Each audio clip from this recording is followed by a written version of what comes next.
સાહેબ, આજની press conference ખાસ કરીને ગંભીર પ્રશ્ન છે અને એ ગંભીર પ્રશ્નને લઈ આજની પ્રેસ કોન્ફરન્સ ભૂતકાળની અંદર હાઉસિંગ બોર્ડના મકાનો ભારે વરસાદના કારણે પડી ગયા, એમાં જાનહાની પણ થઈ અને ખૂબ મોટી મુશ્કેલી નડિયાદ ઉપર આવે. એવા કપરા સંજોગોમાં બે વખતે આપણા સ્વર્ગસ્થ મુખ્યમંત્રી તરીકે વિજયભાઈ રૂપાણી સાહેબ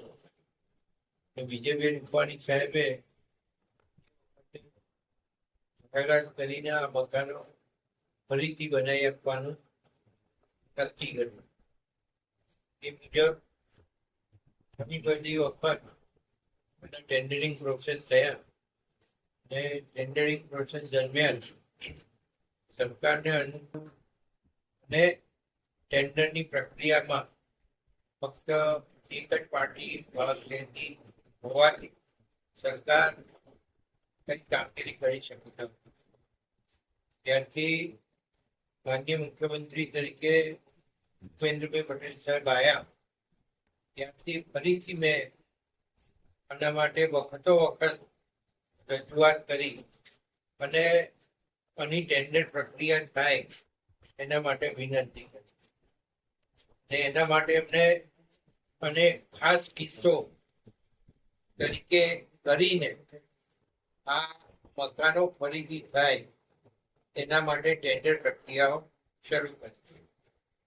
લગભગ 10 થી 12 વખત ટેન્ડરિંગ પ્રોસેસ થયા અને ટેન્ડરિંગ પ્રોસેસમાં જે અનુકૂળતા સરકારની સાથે રહીને કામ કરવાનું ને અંદર ટેન્ડર ભરવાનું એ નહીં આવવાના કારણે આ ઘણી વખત ટેન્ડરો બહાર લોકોની ધીરજ પણ ખૂટી ગઈ. પણ મેં ધીરજ રાખવા માટે આ લોકોને કહ્યું અને સરકારે પણ વચન આપેલું અને સરકારે વચન આપ્યું હતું એ આજે માન્ય મુખ્યમંત્રી શ્રી ભૂપેન્દ્રભાઈ પટેલ સાહેબે પાડ્યું છે.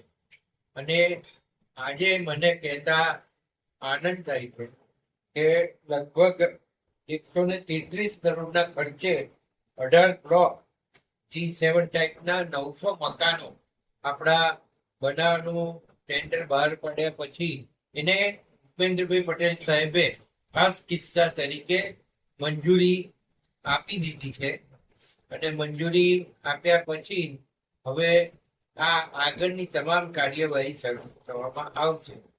અને મને કહેતા એ પણ આનંદ થશે કે મારી ઈચ્છા છે કે હું આટલું મોટું આટલું સારું કામ કરવા માટે અહીંયા માન્ય મુખ્યમંત્રી આપણે ત્યાં પધારે અને આનું ખાતમુહૂર્ત થાય એવું હું આ તબક્કે ઈચ્છું.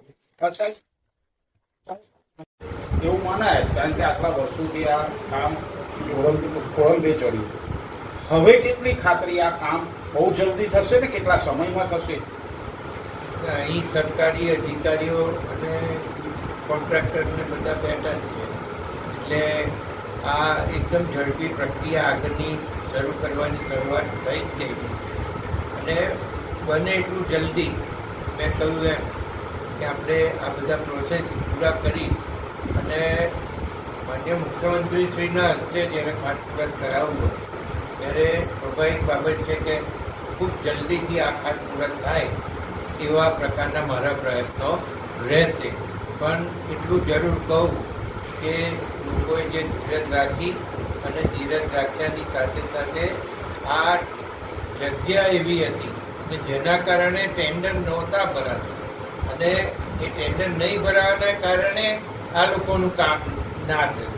સરકારનો કોઈ મનસૂબો એવો નહોતો કે આ કામ નહીં કરે. સરકારને તો આ કામ કરવું જ હતું અને એ આજે દેખાઈ રહ્યું છે કે આજે મુખ્યમંત્રી શ્રી ભૂપેન્દ્રભાઈ પટેલ સાહેબની આ ટેન્ડર પ્રક્રિયાને મંજૂરી આપી દેવામાં આવી અને એમની સાઇન થયા પછી હવે એના હાઉસિંગ બોર્ડના સેક્રેટરી પાસે આ ફાઇલ પહોંચી ગઈ છે અને ટૂંક સમયની અંદર આગળના બધા પ્રોસેસ પૂરા કરીને કાર્ડ પૂરા કરાય. ઓકે. ધારાસભ્યશ્રીના અધિકારીઓની મુલાકાતે આવ્યા છે, શા માટે આવ્યા, શું કહેશો? રાયમલસિંહ દરબાર, પ્રગતિનગર અને 900 એલઆઈજી હાઉસિંગ એસોસિએશનના પ્રમુખ છું. આજે શાની મિટિંગ યોજેલી?